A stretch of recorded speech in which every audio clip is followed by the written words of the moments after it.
ना रंगीबेरंगी हे वेगवेगळ्या प्रकारचे जे वायू असतात आपल्याकडे जायचो ना आपण हायड्रोजन हेलियम हे वेगळे वायू आहेत हे काय म्हणतात ते काढायचं एकांभोवती फिरतात तू कशी स्वतःभोवती फिरते आणि दुसऱ्या भोवतीवर फिरत जाते म्हणजे स्वतःभोवती फिरतात म्हणजे चुंबकीय शक्ती निर्माण झाली तुमची तुझा पिठाचा गोळा कसा असतो तरी आई बनवते असा एक छोटासा गोळा निर्माण होतो असा गोळा झाला इकडे असा सूर्य कसा दिसतो असं छोटासा तयार होतो याच्यामध्ये काय असतं तर हा हायड्रोजन वायू जो आपण ऑक्सिजन वगैरे बोलतो अशा प्रकारचे हायड्रोजन वायू तो ते मध्ये आणि मग तो बाकीचे जे वायू असतात ते बाजूला फेकले जातात अशा प्रकारे त्यांची जे काही धुळीचे कण असते बघ ते बाजूला आपण जे धुळे उडते छोटे छोटे धुळीचे कण असतात ते आजूबाजूला फिरतात त्याच्यात आणि ज्या ह्या धुळीच्या कणामुळे एक छोटा छोटा ग्रह तयार होतो त्याच्यावर वेगवेगळे वायू गोल गोल फिरतात व त्याच्यावर लेअर तयार होतात त्यामुळे एक ग्रह तयार होतो मध्ये एक तारा एक ग्रह मोठा पिठाचा गोळा कसा आपण छोटा गेला अजून पाहिजे असला तर मोठा करतो त्याला पीठ टाकून तसा मोठा मोठा होतो मोठा झाला की अशी गोळा मोठा मोठा होतो आणि पृथ्वी तयार होते किंवा वेगवेगळा ग्रह तयार होतो अशा प्रकारे आपली जी गॅलेक्सी आहे ना त्याच्यामध्ये जेवढे ग्रह आहेत ते अशाच प्रकारे तयार झालेले आपण जे बोलतो हे जे स्पेरिकल असतात तेच ग्रह असतात स्पेरिकल नसतात किंवा गोल नसतात ते ग्रहच नसतात मुळात अशा प्रकारे हे वेगवेगळ्या जे रंगाचे दिसतात ते वेगवेगळे वायू आहेत त्यांना रंग येतो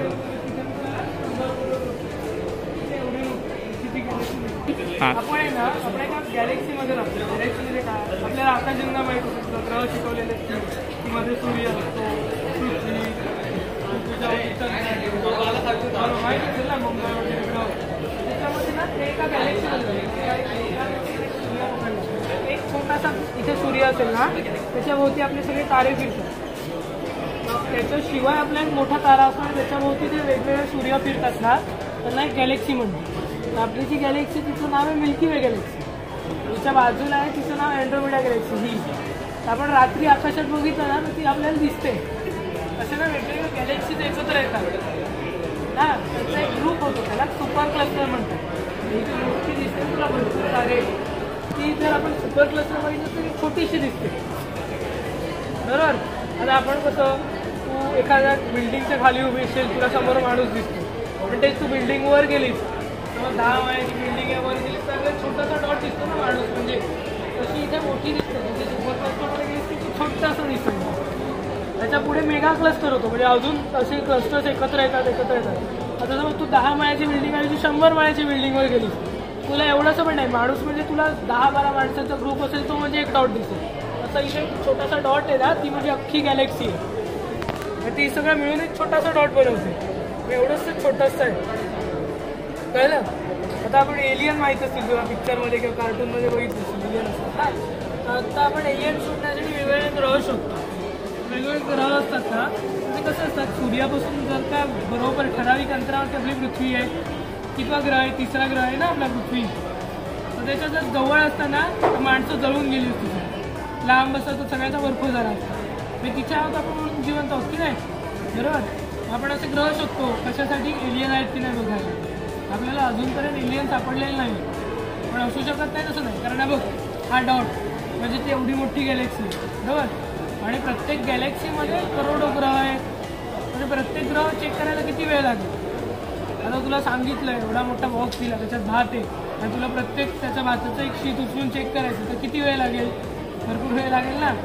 तेवढा वेळ लागतो आत्तापर्यंत आपण जेवढं चेक केलं आहे ना त्याच्यामध्ये आपल्याला अजून एलियन सापडलेलं नाही पण असू शकत नाही तसं म्हणत नाही आपण बरोबर की नाही त्याच्यानंतर ह्या वेगवेगळ्या गॅलेक्सीज आहेत आपण प्रत्येक अशी गॅलेक्सी बघितली वेगवेगळ्या गॅलेक्सीज आहेत त्यांची नावं वेगवेगळी आहेत आता ही स्पायरल गॅलेक्सी म्हणते स्पायरल म्हणजे काय इकडे हे तो जरा फोटो आहे म्हणजे क्लिअर दिसतंय ना असं गोल गोल आहे आता हे बघितलंच ना हे वेगवेगळं दिसतं हा कसा गोल दिसतो पण हे असं गोल नाही अशा रेषा आहेत असा एका काठीला तू दोरी बांधलीस आणि फिरवलीस तर ती कशी दिसेल ती अशी दिसेल पण एका काठीला जर तू सीडी लावलीस तर ती अशी गोल दिसेल ना हे फरक आहे दोन्ही बरोबर आता हा ज्वेल बॉक्स हा ज्वेल बॉक्स का म्हणतात त्यांनी सांगितलं असेल तुला तारे कसे तयार होतात, बरोबर. तर आपला सूर्य आहे, तो सूर्याचा रंग कुठला आहे सांग. आपला सूर्य ऑरेंज आहे, ऑरेंज. लाल असतात अजून आपल्याला भडक दिसला असतं, बरोबर. तर ना काही तारे असतात ते लाल असतात, काही निळे असतात, काही पर्पल कलरचे असतात, काही पिवळे असतात. तर हे वेगवेगळे तारे आहेत. नाही तारे म्हणजे एक गॅलेक्सी संपूर्ण. म्हणजे आपण बघितलं ना, समज आपण एक म्हटलं की पृथ्वी एवढं समज एक युनिवर्स आहे आपलं, तर एक धुळीचा कण म्हणजे आपली पृथ्वीसुद्धा नाही, त्याच्यापेक्षा लहान असेल पृथ्वी, एवढा मोठा आहे. किंवा वेगवेगळ्या गॅलेक्सीज ते असतं आहे पण तिथे पण छोट्या छोट्या दिसतात ह्या गॅलेक्सीज. ही जशी बघितली पण गॅलेक्सी, ही गॅलेक्सी ही एवढीशी दिसते इथे, बरोबर. ही पण एक गॅलेक्सी आहे, ही पण एक गॅलेक्सी. आणि आपण पृथ्वी कशी तयार झाली बघितलं ना तिकडे, पृथ्वीवरती जीवसृष्टी कशी निर्माण झाली, माणसापर्यंत कसे आले, पृथ्वी कशी तयार झाली ते आपण बघितलं. तयार झाल्यानंतर खूप गरम का होती कारण ती जस्ट तयार झाली होती आणि वेगवेगळे ज्वालामुखीचे आपल्या पृथ्वी भोवती सगळीकडे होते तर ते सुटत होते. त्यांचा सगळा लावा जो होता तो पृथ्वीवरच साचत होता, कारण पृथ्वी आत्ता जशी आहे तशी नव्हती. कारण आपण जर पहिलं तर 4600 ते 590 कोटी वर्षांपूर्वी पहिलं सेल डेव्हलप झाला का, कारण जे काही ज्वालामुखीमधला जो लावा बिळा होता त्यामध्ये जे ऑर्गॅनिक आणि इनऑर्गॅनिक कॉन्सन्ट्रेट बाहेर पडले, सल्फर, ऑक्सिजन, नायट्रोजन जे काय होतं ते, तर ते आकाशात जाऊन एक म्हणजे पहिला ढग तयार केलं प्री कॅम्ब्रियन पिरियडमध्ये. तो ढग तयार झाल्यावर पाऊस जसा पडत गेला तसं पृथ्वी म्हणजे थंडगार होत गेली. आणि जेव्हा पृथ्वी थंडगार होत गेली तेव्हा प्री कॅम्ब्रियन एरामध्ये जे काही पाणी साचलं होतं पृथ्वीवर, कारण जे पाणी साचलं त्याच्यामध्ये मिनरल्स सगळे होते, त्यामुळे जे म्हणजे सायनिटी होती आपण खारेपणा म्हणतो, तर तो आत्ताच्या खारेपणापेक्षा खूप जास्त होतो. त्यामध्ये पहिली जी सेल तयार झाली ती होती अमिबासारखी एक सेल.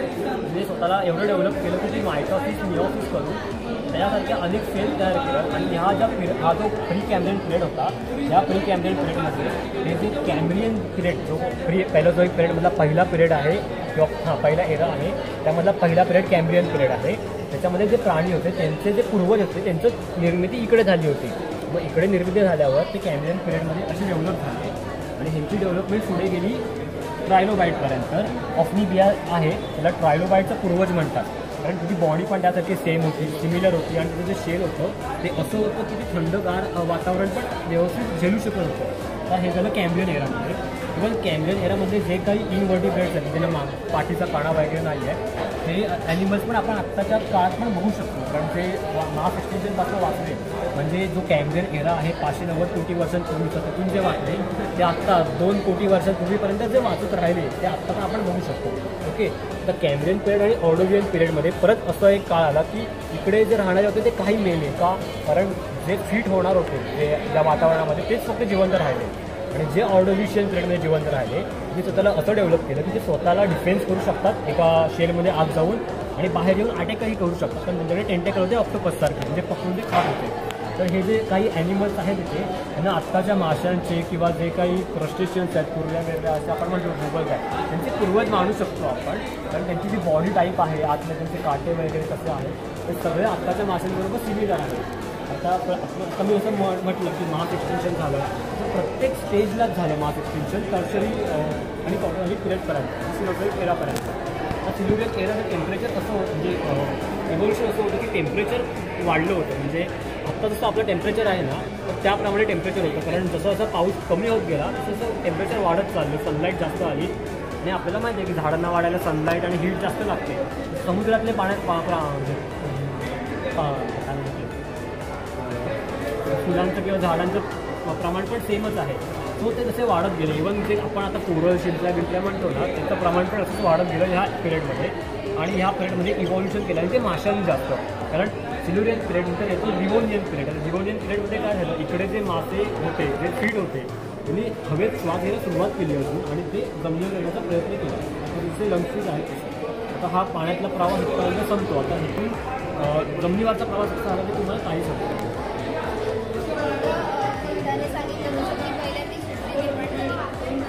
पाण्यात राहणारे जे ॲनिमल्स होते त्यांची निर्मिती झाली, नंतर त्यांनी प्रयत्न सुरू केले की आपण जमिनीवर राहू शकतो. त्याची डेव्हलपमेंट केली आणि नंतर मग हळूहळू प्राणी जमिनीवर राहायला सुरुवात झाली. त्याच्यातला हा एक फिश आहे, त्याचं नाव आहे लँडफिश. आता आपल्याला माहिती आहे की सगळे जे फिशेस आहेत ते पाण्यातच राहतात, पण हा जमिनीवर पण राहू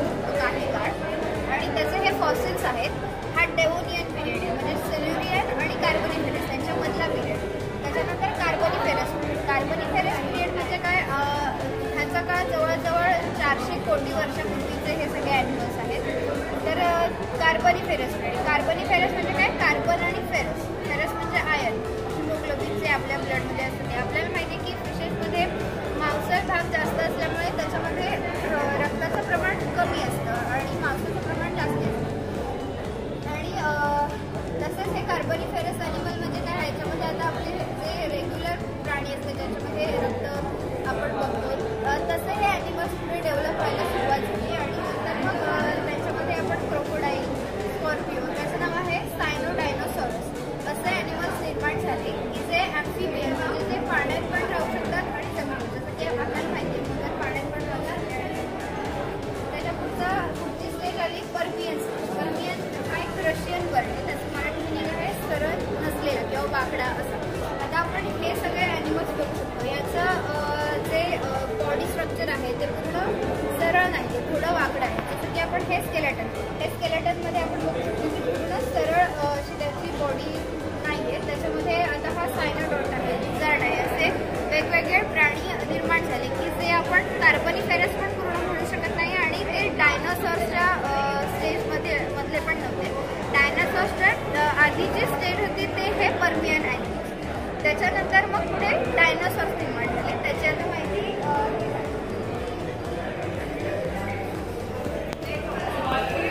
हा आहे मेसोझोइक एरा. डायनासॉरिक नंतर मेसोझोइक एरा येतो. इथून डायनासॉरसला सुरुवात झाली. डायनासॉरसची सुरुवात या एजपासून झाली. पहिला येतो ट्रायसिक एज. या एजमधले हे सगळे ॲनिमल्स आहेत. ते पाहिले असेल ते छोटे छोटे जरा थोडे छोटे छोटे ॲनिमल्स आहेत. हे आहेत ते आपल्या कमरेच्या खालीपर्यंत म्हणजे एवढे ॲनिमल्स आहेत हे. हा आहे शाकाहारी, पानं खाणारा. आणि हे सगळे आहेत ना ते आहे मांसाहारी, नॉनव्हेज खातात ना त्या टाईप. यांचा कालखंड आहे सुमारे 252 लाख वर्षांपूर्वीचा.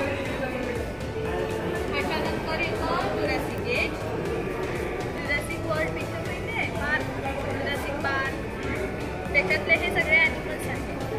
हा ॲनिमल आहे ना तो त्याच्यामध्ये उडण्याचा प्रयत्न करत होता, म्हणजे सुरुवात केली त्याने. आणि या एजमध्ये तो पूर्णपणे उडू शकत होता. यांचा कालखंड आहे 201 लाख वर्षांपूर्वीचा आहे. आणि हे त्यांच्या पायाचे काही ठसे आहेत. हा एकटा शाकाहारी आहे ह्यांच्यातला आणि हे बाकीचे सगळे चारीच्या चारी मांसाहारी आहेत. याच्यानंतर येतो क्रिटॅसियस एज, जे हे ताईस आहे. जुरासिक एज नंतर होती क्रिटॅसियस. ही डायनासॉर्सची लास्ट स्टेज होती. याच्यानंतर डायनासॉर्स संपले, मेले. दुसरे डायनासॉर्स आलेले नाही. याच्यामध्ये जे डायनासॉर्स होते ना ते खूप मोठे होते. तिकडे जे डायनासॉर्स बघितले असतात त्यापेक्षा हे खूप मोठे होते. हे खूप काळ झालं, म्हणजे 79 लाख वर्ष एवढा हे झालं. सर्वात मोठी म्हणजे लाईफ सायकल जी होती ना ती ह्यांची होती. त्याच्यानंतर जसे डायनासॉर्स आलेले नाही. त्याच्यानंतर जे ॲनिमल्स आले ते मॅमल्स होते, जे आता सुरुवात होते. त्याला सिनोझोइक एज आणि एज ऑफ मॅमल्स असंही म्हणतात. प्रेझेंटची एज त्याला 3 पार्ट्समध्ये डिवाईड केलेलं आहे. पॅलिओजिन, निओजिन आणि क्वाटर्नरी. पॅलिओजिनमध्ये होते मॅमोथ, मोठमोठे एलिफंट्स होते. आता एलिफंट बघितलंस तू? त्याच्यापेक्षा खूप मोठे एलिफंट्स होते. तो त्याच्यामध्ये एलिफंट होते ना, तो त्याला मॅमथ बोलतात. त्याच्या हा लॅमा आहे. हा आता जिवंत आहे, आफ्रिका वगैरेमध्ये भेटतो. आणि हे सॅबर टायगर आहे. याचे टीथ खूप मोठे होते. आता टायगरचे टीथ एवढे असतात, त्याचे एवढे होते. त्याच्यानंतर आपण आलो माणसं.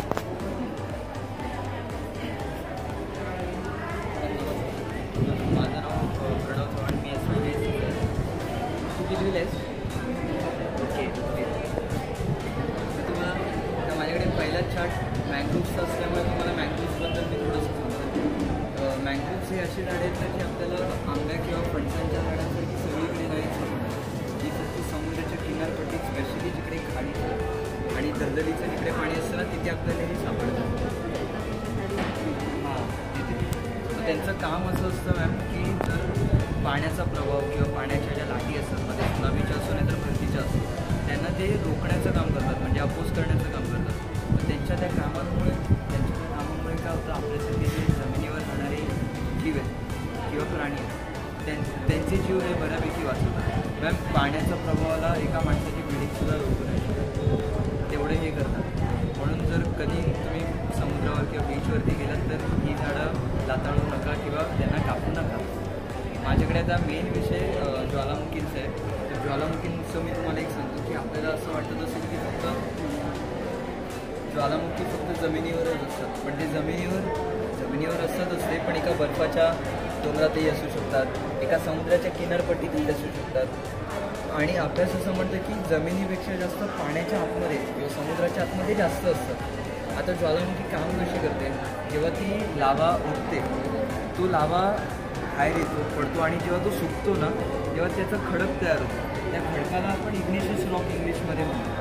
आता ते इग्निशियस रॉक जेव्हा तयार झाला किंवा तयार होतो त्याला हवेचा किंवा पाण्याचा प्रभाव मिळत असेल, जर त्याला त्या रॉकला पाण्याचा प्रभाव वगैरे मिळाला तर त्याचा प्लेन तयार होतो. आपण लाईक प्लेन्स, प्लॅटूज, माउंटेन्स वगैरे बघितलेले असेल जॉग्रफीमध्ये. आणि आता जर माउंटेन्स पण या व्हॉल्कॅनोजमुळेच तयार होतात का, कारण जर आता प्लेन तयार झाला, आता प्रत्येक लावाच्या किंवा प्रत्येक व्हॉल्कॅनोच्या इरप्शनवरती की तो इरप्ट कसा होतो, तर त्या प्लेनच्या आतमध्ये जर तो इरप्ट होत असेल ना तर त्या प्लेनची पातळी किंवा उंची वाढते. तर आपण असं म्हणतो की तो प्लेन वाढला आहे दॅट मीन्स की एक माउंटेन तयार झालं. आपण असं ऐकलं असेल की हिमालयाचे जे पर्वत आहेत त्याचे 1-1 सेंटीमीटर वाढत असतील दरवर्षी किंवा दर 10 वर्षांनी एकदा, ते सुद्धा ह्यांच्यामुळेच होतं. आता तुम्ही जर कधी कचऱ्याचा ढिगारा किंवा पातेल्यातला ढिगारा कधी तुम्ही बघित असेल की त्याला कधी असं खालून धक्का मारला तरी मारलं कधी असं मस्तीमध्ये, तर त्याची एक उंची वाढल्यासारखी आपल्याला जाणवते. तसंच इकडे होतं. समुद्राच्या आतमध्ये जेव्हा तो प्लेन तयार होतो, तो खडक जो तयार होतो तो जमिनीच्या पट्ट्यावर एक फोर्स तयार करतो, म्हणजे थोडासा त्याला झुकवतो आणि त्या ढकलण्यामुळे जमिनीच्या वर जे पर्वत असतात त्यांची वेट वाढतो. सो आपला डेक्कनचा जो प्लॅटो आहे तो सुद्धा त्यांच्यामुळेच तयार होतो. आणि या व्हॉल्कॅनोजमध्ये एवढी ऊर्जा असते की लाईक माणूस तेवढी ऊर्जा तयार नाही करू शकतो, म्हणून आपण त्यांना इंजिन्स म्हणून असं म्हणतो. थँक्यू.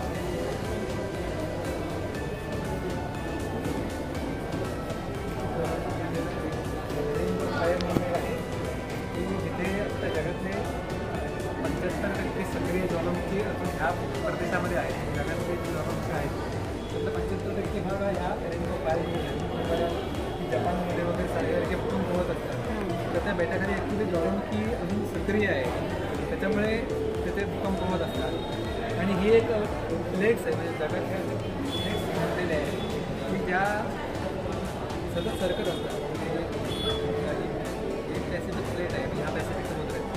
ती पॅसिफिक प्लेट दर वर्षाला 1-1 इंच सरकते ॲक्च्युली, आणि त्याच्यामुळे ह्या ज्वालामुखी निर्माण होत आहेत. त्याच्यामुळे म्हणजे एका खाली ही एक प्लेट आणि त्याच्याकडे ही जी दुसरी प्लेट आहे ती त्याच्याकडे सरकते ठीक आहे. त्याच्यामुळे ज्वालामुखी सगळी आहे.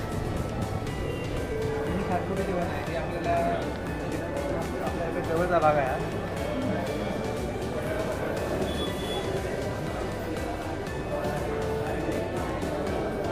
एक्सप्लेन करूया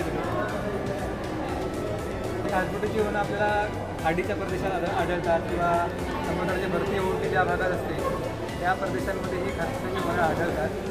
तर ह्यांचं महत्त्व असं आहे की अनेक समुद्री जीव असतात, मासे वगैरे, तर त्यांना अंडी घालण्यासाठी ह्या खारफुटीच्या वनांचा उपयोग होतो. त्यांच्या अंड्याने एक प्रकारचं प्रोटेक्शन त्याच्यामुळे निर्माण होतं आणि त्याच्यामुळे समुद्र जीवांचं वाढ होण्यासाठी ह्या खारफुटी वनांचं फार महत्त्व आहे. आणि दुसरं अजून असं की कधी कधी समुद्रात त्सुनामी लाटा वगैरे येतात किंवा मोठे मोठे वादळं येतात, तर त्यांची किनाऱ्यापर्यंत पोचण्यासाठी त्यांना एक अडथळा त्यामुळे निर्माण होतो. म्हणजे किनाऱ्याचं एक प्रकारचं प्रोटेक्शन करण्याचं काम हे खारफुटीची वनं करतात. आणि अनेक पक्ष्यांचा अधिवास ह्या खारफुटीच्या जंगलांमध्ये असतो. तरी तो तुकडे बघायला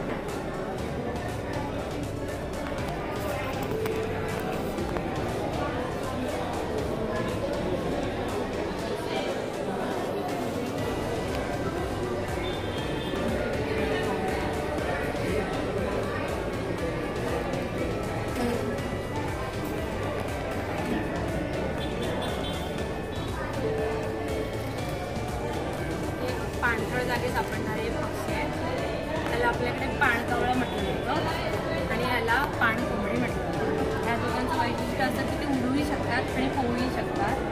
हा बगडा आहे, त्याला वेडारघू म्हटलं जातं आपल्याकडे. वेडारघू का? कारण त्याची जर शिकार केली तर तो परत त्याच जागी येतो, म्हणून त्याला त्या जागी येतो म्हणून त्याला वेडारघू म्हटलं जातं. आणि तो बी इटर म्हणजे काय, ते तो मधमाशा खातो म्हणून त्याला बी इटर म्हटलं जातं. आणि हे जे ते किंगफिशरचे प्रकार आहेत, हे ह्याला टिबोटी खंड्या म्हटलं जातं. हा कवड्या खंड्या आहे, खूप रेअर जात आहे, सहसा दिसत नाहीत आपल्याला. हे ब्राह्मणी काईट आहे. ब्राह्मणी काईट का म्हटलं जातं? कारण ब्राह्मणी रंग असतो त्याचा, म्हणून ह्याला ब्राह्मणी काईट म्हटलं जातं. ह्याला आपल्याकडे समुद्री घार असं म्हणतात आणि तो माशांची वगैरे शिकार करतो. हा मार्श हॅरियर आहे. मार्श हॅरियर म्हणजे हा दलदली ठिकाणी राहतो आणि सशांची वगैरे शिकार करतो, म्हणून ह्याला मार्श हॅरियर म्हटलं जातं. हे शेल्सचे प्रकार आहे. हा कोनिकल शेल आहे. हा शार्क आय शेल आहे. शार्क आय का म्हटलं जातं? कारण ह्याचं जे प्रकार आहे तो थोडा डोळ्यांसारखा आहे, म्हणून याला शार्क आय म्हटलं जातं. हा ऑलिव्ह शेल आहे. ऑलिव्ह शेल म्हणजे तो ऑलिव्हिडाची फॅमिली आहे, त्याच्याशी हा बिलॉंग करतो, त्याला ऑलिव्ह शेल म्हटलं जातं. हा की होल लिम्पॅड शेल आहे. की होल लिम्पॅड शेल का म्हटलं जातं? त्याला एक होल आहे आणि म्हणून त्याला की होल म्हटलं जातं. आणि लिम्पॅड म्हणजे काय, तर तो दगडांना चिकटून जातो, म्हणून त्याला की होल लिम्पॅड शेल म्हणतात. हा रिव्हर सी सेल आहे. हा खाडीच्या ठिकाणी सापडतो आपल्याला आणि हा एडिबल आहे, आपल्याकडे तो खाल्ला जातो. याला मारे म्हणतात आपल्याकडे.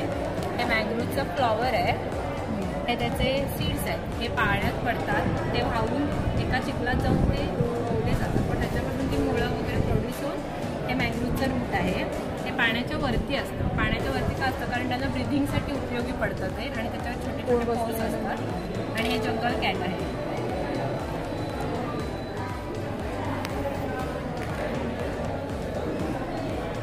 हा डॉग फेस स्नेक आहे. डॉग फेस स्नेक ह्याला श्वानमुखी सरतो असं म्हटलं जातं. तो खाडीच्या ठिकाणी सापडतो. तो माणसांसाठी नियमविषारी असतो, कारण तो माणसांना वगैरे चावला तर त्या ठिकाणी सूज वगैरे येते म्हणून. आणि आपल्या म्हणजे माशांसाठी वगैरे तो विषारी साप आहे. हे मुंगूस आहे. हा राखाडी बगळा आहे. हा फिडलर क्रॅब आहे. ह्याला एकच क्लॉ असतो. तो त्या क्लॉचा उपयोग थिनरला अट्रॅक्ट करण्यासाठी करतो आणि ते त्याचं घर असतं ब्युरो, त्याला तो प्रोटेक्ट करण्यासाठी उपयोग करतो. हा मास्क क्रॅब आहे. ह्याचा जो कॅरपस आहे तो फेससारखा आहे, म्हणून याला मास्क म्हणतात. आणि हे त्याचे अँटेनाज आहेत, त्याचा उपयोग तो ब्रिदिंगसाठी करतो. आपण जसं नाकाने ब्रिदिंग करतो तसं सुद्धा अँटेनाची ब्रिदिंग करतो. हा अर्मिट क्रॅब आहे. ते रिकाम्या शेल्समध्ये हा राहतो, कारण त्याचं जे स्किन असतं वरचं ते खूप नाजूक असतं, फ्रजाईल असतं, म्हणून तो शेल्समध्ये राहतो. हा रेड स्पॉटेड क्रॅब आहे. रेड स्पॉटेड क्रॅब हा डीप सीमध्ये सापडतो आपल्याला. हा सॅलमेंडर आहे. सॅलमेंडर म्हणजे आपल्या घरी जी पाल असते ना त्याचाच ही प्रजाती आहे, पण हे माशाची प्रजाती आहे. हा चिखलासारख्या भागांमध्ये राहतो. ह्याला पाय वगैरे असतात. आणि हे जे ते ऑलिव्ह रिडले तेलिंगे म्हणतात ते काय ते ऑलिव्ह रिडले टर्टल आहे. ऑलिव्ह का म्हणतात? कारण याचा कलर ऑलिव्ह असतो, तो राऊंडेड आणि हार्डशेप असतो. रिडले म्हणजे काय? फिमेल आणि मेल असे जे दोन्ही असतात ते एकाच टर्टलमध्ये असतात, म्हणून ऑलिव्ह रिडले टर्टल.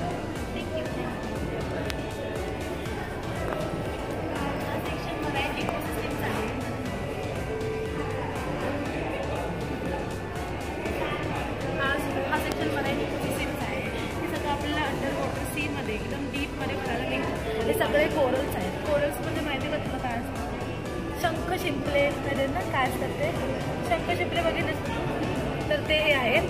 हे पॉयझनस शेवाळ आहे. ह्याच्यात हा क्लोन फिश नावाचा एकच फिश सर्वाईव्ह करू शकतो. बाकी अख्ख्या सीमध्ये कोणताही फिश नाही जो या पॉयझनस शेवाळमध्ये सर्वाईव्ह करू शकतो. हे मशरूम कोरल्स आहेत. हे कोरल्स मशरूम शेपमध्ये आहेत म्हणून तर मशरूम कोरल नाव आहे. त्याच्यानंतर हे दिसायला जसे सॉफ्ट आहेत तसं ते फीलला पण सॉफ्ट आहेत. पण आपण त्यांना टच केलं तर हे छोटे छोटे स्टिंग्स आहेत ते आपल्या हाताला लागू शकतात. पण जसं फुलाला आलेल्या काटे जसं लागतात काही होत नाही तसं त्याला काही होत नाही. आपण ऑक्टो कोरलमध्ये येतो कारण त्याचे 8 हँड्स आणि 8 लेग जसं स्ट्रक्चर आहे. नंतर सी हॉर्स हा बघितलाच बघा कार्टूनमध्ये सी हॉर्स पानगोडा. तर सी हॉर्स असं फंक्शन आहे की ते चायनीज ट्रेडिशनल मेडिसिन बनवतात, त्याचा त्याचा उपयोग होतो. त्याच्यानंतर इनफर्टिलिटी, ब्लाइंडनेस, त्याच्यानंतर दमा, अर्थरायटिस यासाठी त्याचा उपयोग होतो. त्याच्यात असं पोटेन्शियल आहे की त्याच्यात ते उपयोगी करू शकतो आपण. त्याच्यानंतर ग्रीन मसल म्हणजे मुळे. मुळे असतात ते छोटे असतात. ग्रीन मसल शिलं आहे, हे कोकण रिजनमध्ये खाल्ले जातात. त्याच्यानंतर लॉबस्टर म्हणजे झिंगा असं मराठीत म्हणतात, हे सुद्धा कोकण रिजनमध्ये खाल्ले जातात.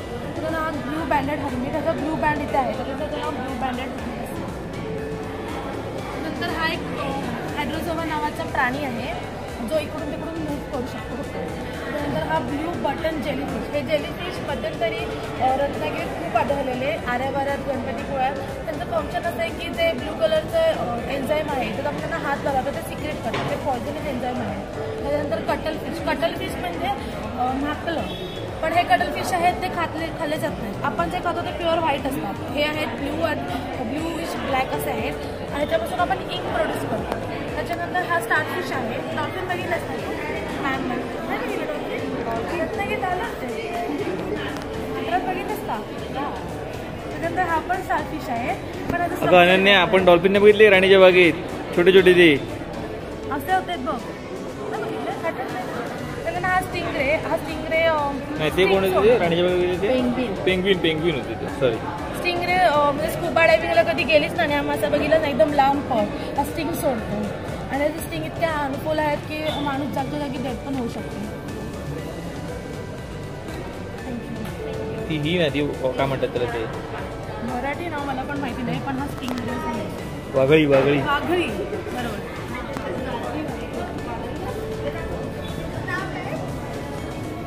दख्खनचं पठार कधी तर आता शिकूया आपण दख्खनचं पठार. आता बघा, आता आपण हे बघ दख्खनचं पठार म्हणजे काय असतं सांगू.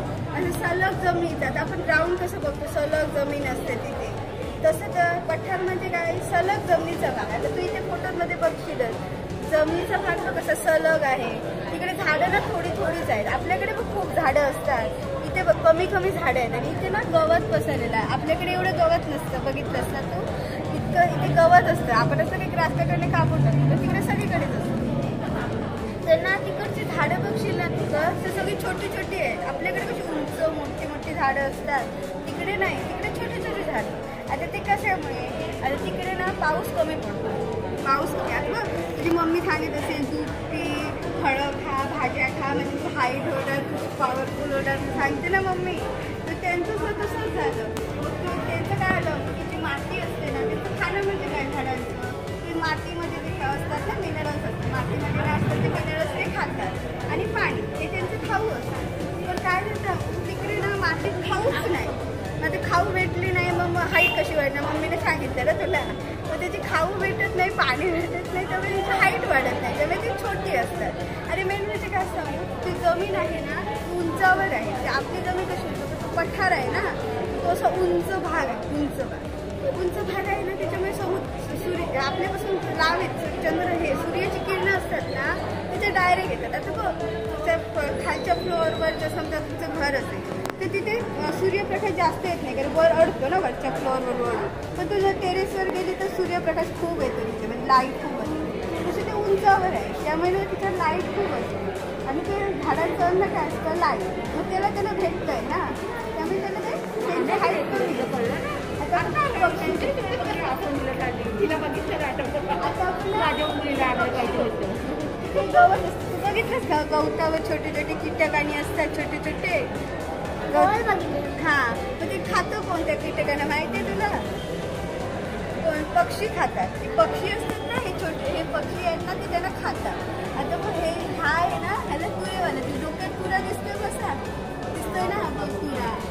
हां, तर तो तुरेवाला आहे, त्यामुळे तो त्याची तो कधी कीटक खातो. मग हा असतो ना, ह्याला वेडा रागू म्हणतात. वेडा रागू बघितलं तू कधी ह्याला? नाही, ह्याला आता दिसला ना कधी त्याला मम्मीला सांगायचं, हा बघ वेडा रागू मी बघून आलेली, समजलं. आता हा वेडा रागू तू कशाला काय करतो बघू. आता समजा खांदीच्या ज्या ठिकाणी बसलाय, त्याला दिसलं की तो बघ तिकडे हे आहे कीटक आहे, मुंगी आहे, आपण जाऊन खाऊया. तो जाऊन तुम्ही खातो, लगेच दुसरीकडे आणतो, परत त्याच ठिकाणी बसतो जिथे बसलेला, दुसरीकडे बसत नाही. असं त्याचं वागतो तू, त्यामुळे त्याला वेडा रागू म्हणतो. ह्याला तू कधी बघितलंस? नाही. ह्या बघ, हा कधीतरी अशी बाहेर गेलीस ना तर त्याला भारद्वाज म्हणतात. भारद्वाज. कोकिळा माहिती आहे? हां, तिला मोठी कोकिळा म्हणतात. कोकिळ्यासारखं गाणं नाही म्हणत, पण तो भारद्वाज कळलं.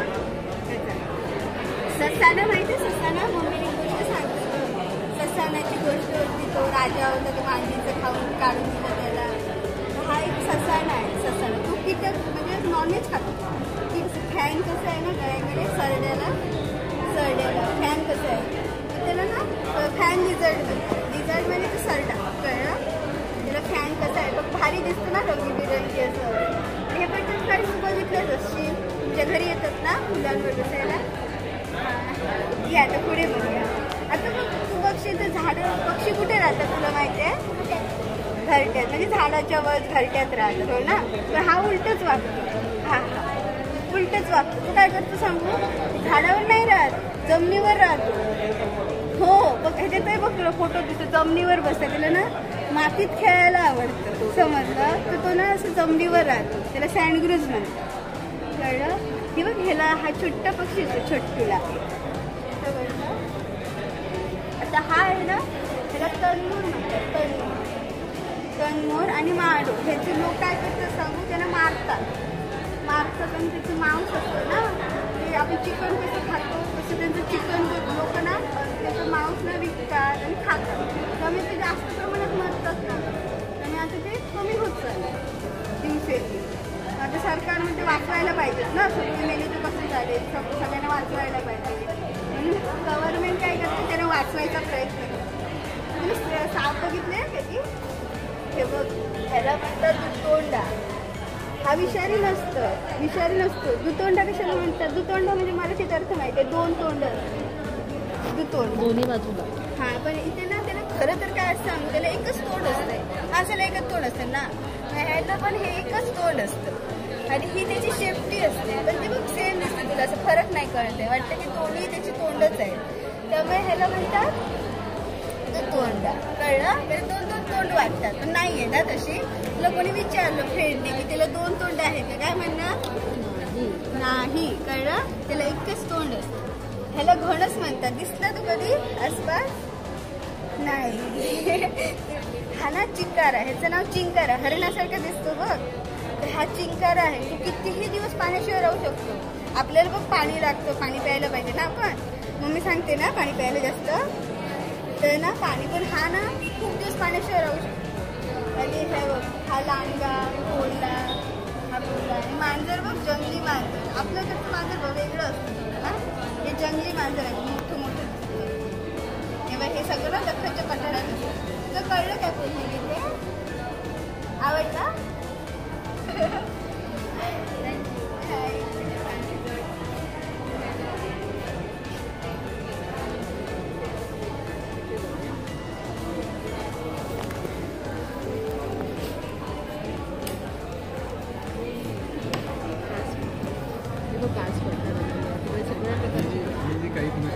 पश्चिम घाटातील आहे. पश्चिम घाटामध्ये ही जी दृश्य आहेत ती 2 कास पठार आहेत. ही कास पठार हा सातारा जिल्ह्यामध्ये येतो आणि ही जी 3 दृश्य आहेत ती आंबोली येथील आहे. आंबोली हा सिंधुदुर्ग जिल्ह्यामध्ये येतो. तसेच आंबोलीमध्ये जून ते सप्टेंबरमध्ये खूप प्रमाणात पाऊस पडतो. त्याच्यामुळे ह्या आंबोलीला आपल्या महाराष्ट्राची चेहरापुंजी असं म्हणून ओळखतात. तसेच हे सगळे पश्चिम घाटामध्ये आढळून येतात. तसेच पश्चिम घाट हा 5 राज्यांना जोडलेला आहे. 5 राज्यांना जोडलेला, महाराष्ट्र, कर्नाटक, केरळ, गुजरात, गोवा अशा 5 राज्यांना जोडलेला आहे हा पश्चिम घाट.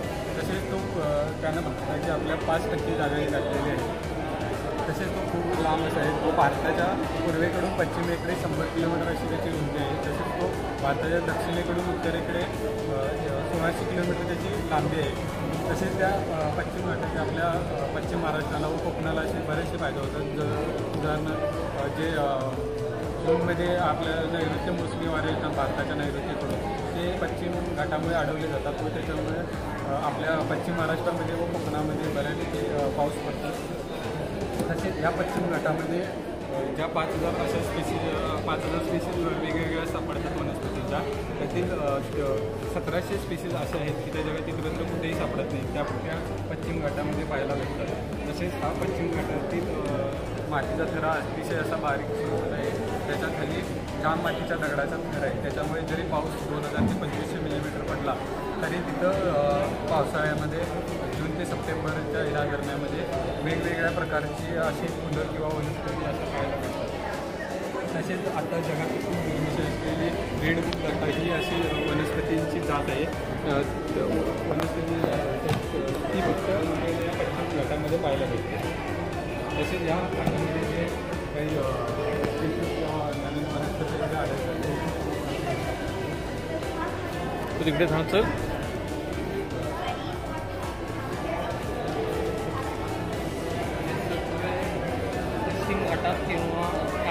आढळून येणारे वनस्पती आहेत, फुलपाखरू आहेत आणि बेडकं आणि सापं पण आहेत. हे फुलपाखरू एवढे दुर्मिळ असतात की वर्षातून एकदा किंवा 4 वर्षातून एकदाच येतात, कारण तेव्हा क्लायमेट सुटेबल असतं. आणि हे 2 फुलं अशी आहेत की ते इन्सेक्टला खातात किंवा किड्यांना खातात. ह्यांचे ते पांढरे पांढरे डॉट दिसतात ड्रॉपलेट्स, तिथे जर किडा चिटकून बसला ते खाऊन टाकतात डायरेक्ट. आणि हे आपाली असं फुल आहे की तुम्हाला त्याला लांबून बघितलं ना तुम्हाला असं वाटेल की ते पक्षी आहे की जवळ जाऊन कळेल की ते फुलाची रचना आहे फक्त.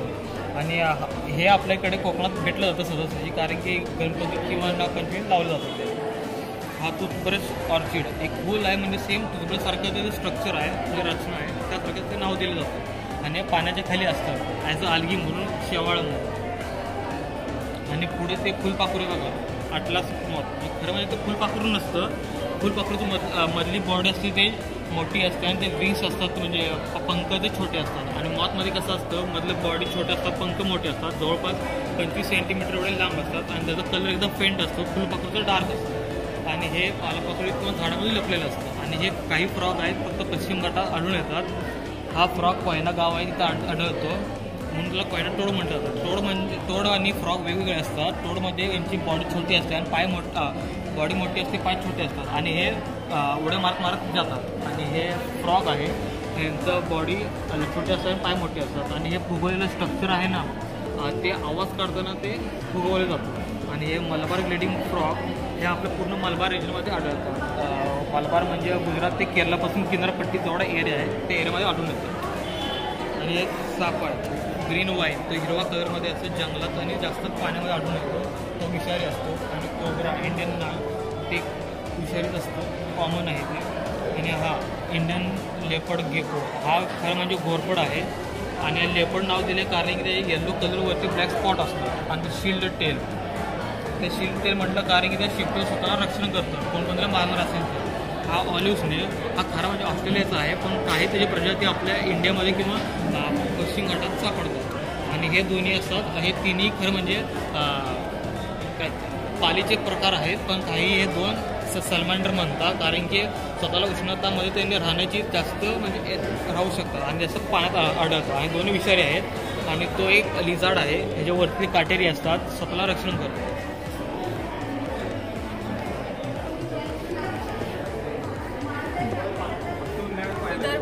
विदर्भ महाराष्ट्रातले 11 जिल्हे कव्हर करतो.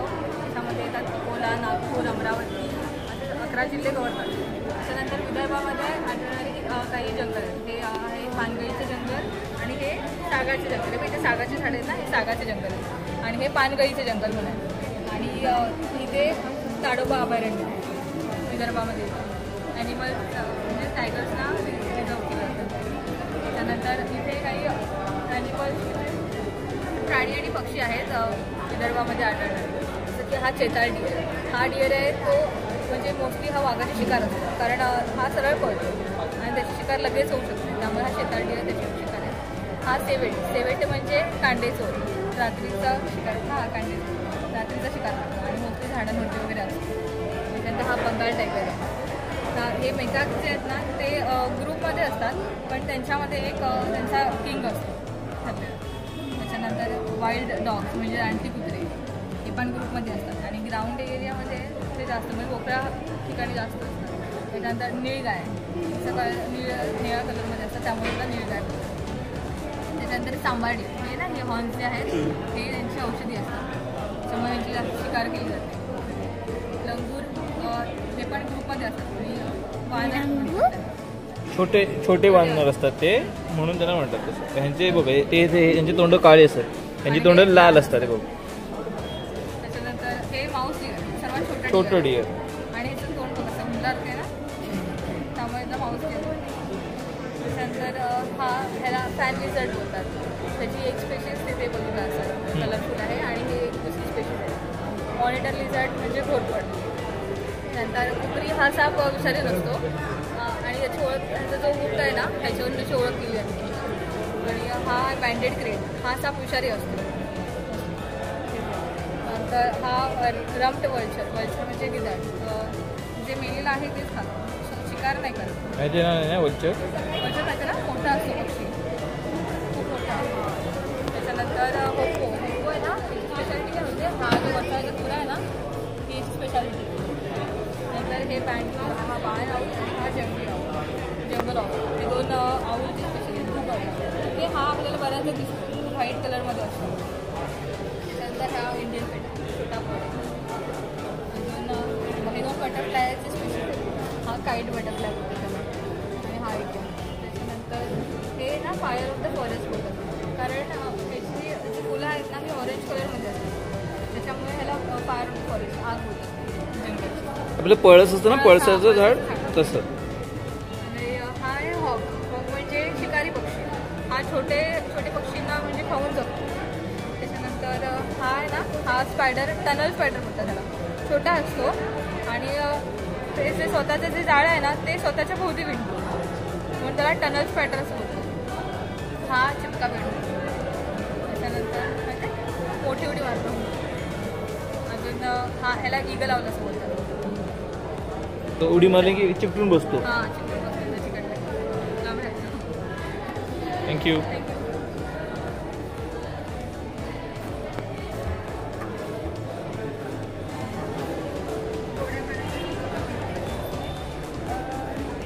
आपल्या भूभागावर 0.8% पाणी पिण्यायोग्य आहे. माहिती आहे का? गोडं पाणी म्हणतात त्याला. आपल्याकडे जेवढं पाणी आहे सगळं समुद्रात सगळं थोडं पाणी समुद्रात आहे थोडं पाणी नद्यांमध्ये सरोवरांमध्ये आहे त्यातलं फक्त 8% पाणी 0.8% पाणी जे आहे ते फक्त पिण्यालायक आहे जे आपण पिऊ शकतो. समुद्राचं पाणी पिऊ शकतो आपण. हां तर हे पाणी आपल्याला कुठे कुठे आढळून येतं? मोठ्या नद्या त्यांच्या उपनद्या सरोवरे तलाव विहिरी यांमध्ये आपल्याला हे पाणी आढळून येतं.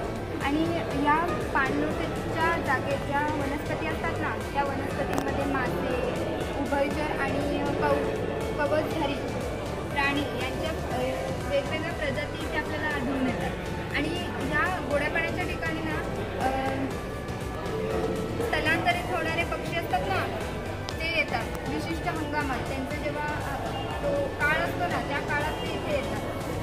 कधी कधी ते पक्षी हा कर्कोच आपल्या महाराष्ट्रात दिसतो. तू कधी बघितलाय कर्कोच? नाही अगं समुद्र नसतो का आपल्या तो पाण्यात मासे पकडत असतो तो. हा सँडपेपर पण असतो. हे डक बघितलंस कधी? डक बघितलंस ना? आणि हे पक्षी आहेत ते भारतात आहेत महाराष्ट्रात आपल्याला नाही दिसते. हा जो आहे तो आपल्याकडे नेहमी दिसतो. आणि हा फ्लेमिंगो. फ्लेमिंगो माहिती असेल तुला? फ्लेमिंगो आपण बघितले ते मुंबई सायन्स सेंटरला बघितले नव्हते. तू नदी तलावात गेलेस ते असे मासे दिसतात माहिती नदी तलावात? हे ते मासे. आणि हे ना डबक्यामध्ये असतं पाणी शुद्ध करतं गंगा म्हणतात त्याला. आणि हा पक्षी पण आपल्याकडे दिसतो.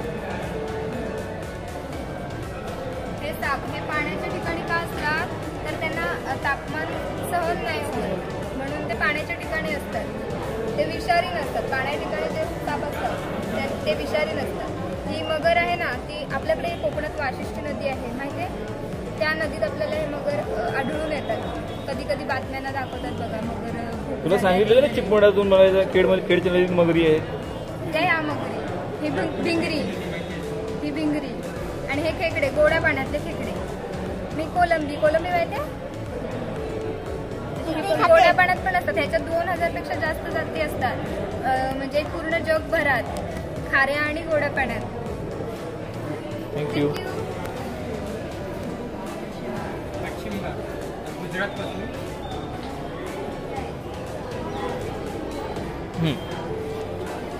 पश्चिम घाट हा गुजरातपासून पुढे महाराष्ट्र कर्नाटक केरळ या 4 राज्यांना जोडणारा डोंगर कधीपणे डोंगर प्रदेशाला पश्चिम म्हणतात. 4 राज्य गुजरात महाराष्ट्र कर्नाटक केरळ या 4 राज्यांना जोडणारा पश्चिम घाट. यातील जो विभाग किंवा जो प्रदेश आपल्या महाराष्ट्रात येतो त्याला आपण पॅरीचे पर्वतरांगा असे म्हणतो. या प्रदेशात आपल्याला सदाहरित निमहरित आणि आर्द्र पानगळीच्या जंगले आढळतात. या जंगलांचे प्रकार तिथे पडणाऱ्या पावसाच्या प्रमाणावरती आणि कालावधीवरती ठरतो. तसेच या प्रदेशाला जगातल्या अत्यंत संवेदनशील जैवविविधता असणाऱ्या 12 ठिकाणांपैकी एक ठिकाण म्हणून ह्याला मान्यता भेटलेली आहे. तसेच तिथे आपला महाराष्ट्राचा राज्य प्राणी शेकडो राक्षसीचा तोही आपल्या या ठिकाणी पाहायला भेटतो. तसेच अत्यंत दुर्मिळ असा प्राणी खवळे मांजर ज्याची आता सर्रास तस्करी होत आहे ते आपल्याला या ठिकाणी पाहायला भेटतो. तसेच अस्वल बिबट्या हे आपल्या इकडे पाहायला मिळते. तसेच मोठा धनेश पक्षी जो अत्यंत दुर्मिळ आहे तोही या ठिकाणी आपल्याला पाहायला मिळतो. तसेच इथे अशा काही वनस्पती आणि प्राणीमात्राच्या प्रजाती आहेत त्या फक्त पश्चिम घाटात पाहायला मिळतात, बाकी इतर कुठेही पाहायला मिळत नाही. अशा प्रजाती आत्ता अत्यंत महत्त्वाच्या आणि दुर्मिळ अशा प्रजाती देखील आहेत. थँक्यू.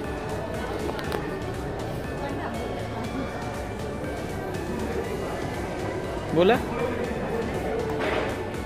पश्चिम घाटातील जैवविविधता आपल्याला इथे दाखवलेली आहे. म्हणजे पश्चिम घाटात आढळणारे प्राणी, पक्षी, वनस्पती आपल्याला इथे दाखवलेले आहेत थोडक्यात.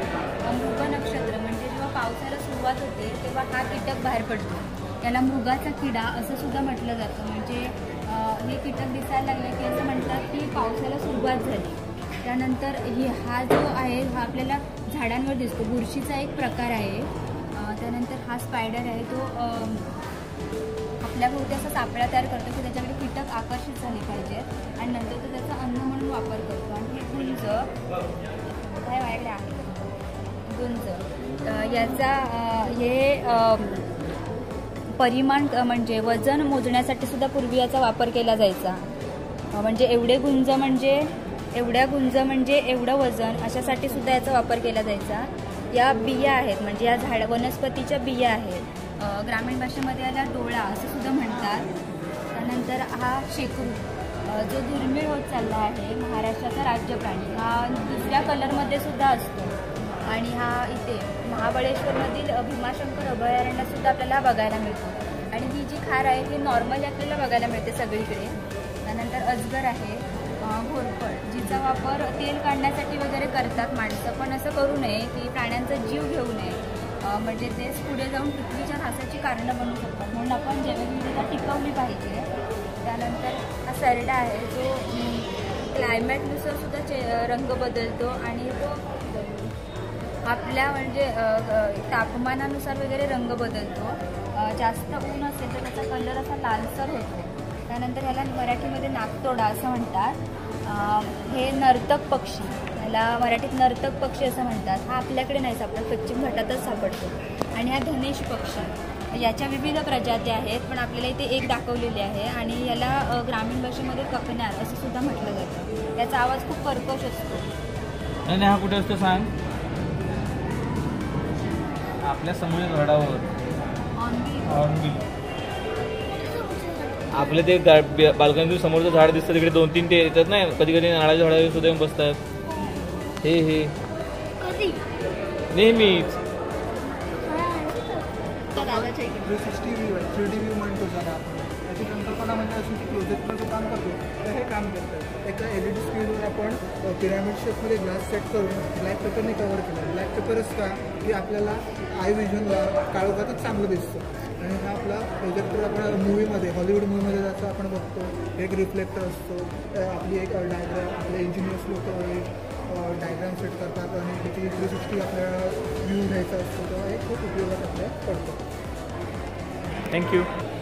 नासाने काढलेले रिसर्च बेससाठी लँडिंग सिस्टम लावलेलं. सो लँडिंग सिस्टीममध्ये अमेरिकेने पहिला अर्थ ऑब्झर्विंग सॅटेलाइट सोडला. ते इराणमधला एक प्लॅटिव आहे, ते माउंटन्स आहेत. हे वरतून पिक्स काढलेले आहेत म्हणून हे असे वर उरलेले भाग आहेत. हे माउंटन आहे. पॉलिनेशियामधला हा एक बेल्ट आहे, ही माउंटन बेल्ट आहे पूर्ण जी कवर करते. पण फक्त इथून एंट्रन्स आहे.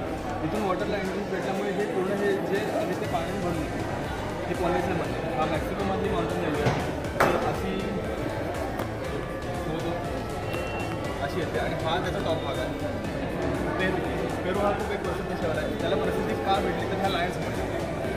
ह्या लाईन्स इतक्या मोठ्या आहेत की मॅनमेडने जर आपण तिथे काढायला गेलो तर ते एवढं पॉसिबल नाही आहे. त्यामुळे असं म्हणतात की हे लाईन्स आहेत ते एलियन्सने काढलेले. त्यामुळे या देशाला खूप प्रसिद्धी आहे. ही ओमानमधली एक पॅनिन्सुला आहे. पॅनिन्सुलाचं प्लॅटो आहे. हे बॅल्टिक सीमधला एक आयलँड आहे. हे पाण्याने कवर्ड आहे साईडला. हे कॅनडामधला एक आयलँड आहे. हा आयलँडच्या आतमध्ये मातीमध्ये लाईमस्टोनचे जास्त आहे. त्यामुळे तिथे ट्रीज खूप कमी आहेत. पण आता रिसेंट पिक्समध्ये बघितलं गेलं की तो आयलँड आहे तो स्नोने पूर्ण कवर्ड आहे. त्यामुळे हे आताचे रिसेंट पिक्स आहेत. हे लेड आहेत ते क्लाउड्स आहेत. हे हा सुद्धा एक कॅनडामधला आयलँड आहे. आनंद असं साईडने ब्लॅक आहे ते वॉटर. हा नामियामाचा डोंगर आहे. हा डोंगर असा उठला आहे आणि हा जो भाग आहे ना तो प्रेस आहे वरून आणि ह्याचा कोर आहे तो ग्रेफाईड. हा सुद्धा एक वॉल्कॅनोच आहे. ह्याच्यामध्ये बघायचं म्हटलं तर ही जी रिव्हर आहे त्याला नामेबेच रिव्हर म्हणतात. असं म्हणतात की ही रिव्हर आहे ना ही वर्षाचे काही दिवस फक्त त्याच्या म्हणजे लँडच्या वर दिसते, बाकी वेळ दिसत नाही. ही युगांडामधला वॉल्कॅनो आहे. वॉल्कॅनो जिथे असतं तिथे मोस्टली पाणी असतं, सगळ्या ह्याच्यामध्ये होतं पाणी. हा हे वॉटर रिजन आहे. हा वॉल्कॅनो आहे. हा वॉल्कॅनो असा उभा होतो. हा सेंटर आहे त्याचा. हा युनायटेड स्टेटमधला प्लॅट्यू आहे. हा रिव्हर आहे आणि हे माउंटन प्लॅट्यू. हे अरेबियन पॅनन्सुला आहे. वाळवंट हे सगळे आहेत ना, हे वाळवंट आहे म्हणजे डेझर्ट रिजन आहे आणि हे त्याचे माउंटन्स म्हणजे असे डेझर्टने जे रेतीने उठतात ना उभे ते सगळं रिजन आहे. थँक्यू. तर आत्ता तुम्ही इथे जे प्रदर्शन बघितलं आहे माझी पृथ्वी माझा ग्रह माझं घर, तर याचा उद्देश असा आहे की पृथ्वीबद्दल मुलांमध्ये जाणीव जागृती व्हावी. पृथ्वीचं विश्वातलं स्थान असेल, पृथ्वीच्या वरची जीवसृष्टी कशी निर्माण झाली आणि आत्ता आपल्या आजूबाजूला काय स्थिती आहे, इकोसिस्टम्स कुठल्या कुठल्या, हे माहिती करून देण्याचं कारण असं आहे की आपण विश्वामध्ये अतिशय युनिक अशा पोझिशनला आहोत. आपल्या व्यतिरिक्त जीवसृष्टी असलेलं एकही ठिकाण आपल्याला मिळालेलं नाही आहे. त्यामुळे जर उद्या इथे काही प्रॉब्लेम झाले तर आपल्याला निघून जायला कुठलीही जागा नाही. ह्या पृथ्वीचे जोपासना करणं, जपणूक करणं, इथली इकोसिस्टीम, इथलं डायव्हर्सिटी मेंटेन करणं हे पूर्णतः आपल्या हातात आहे. याची जाणीव मुलांना व्हावी म्हणून या सगळ्या प्रदर्शनाचा आपला खटाटोप आहे आणि आपण करतो. त्याचबरोबर जे प्लास्टिक गोळा करून आणायला सांगितलं आपण 10 बाटल्या ही एंट्रीची, त्याचं कारणच हे होतं की अतिशय उपयुक्त प्रॉडक्ट आहे प्लास्टिक, अतिशय महत्त्वाची गोष्ट आहे. पण ते ज्याला निसर्गात नुसतंच फेकलं जातं, त्याच्यावरती कुठली प्रोसेस होत नाही, रिसायकल होत नाही, तेव्हा त्याचे प्रॉब्लेम सुरू होतात. तेव्हा कुठेतरी लहान वयापासून हे जाणवलं की कुठेही न फेकता आपण गोळा करू, रिसायकलिंगला देऊ, तर त्याचा परिणाम पुढच्या पिढ्यांना तरी चांगला होईल.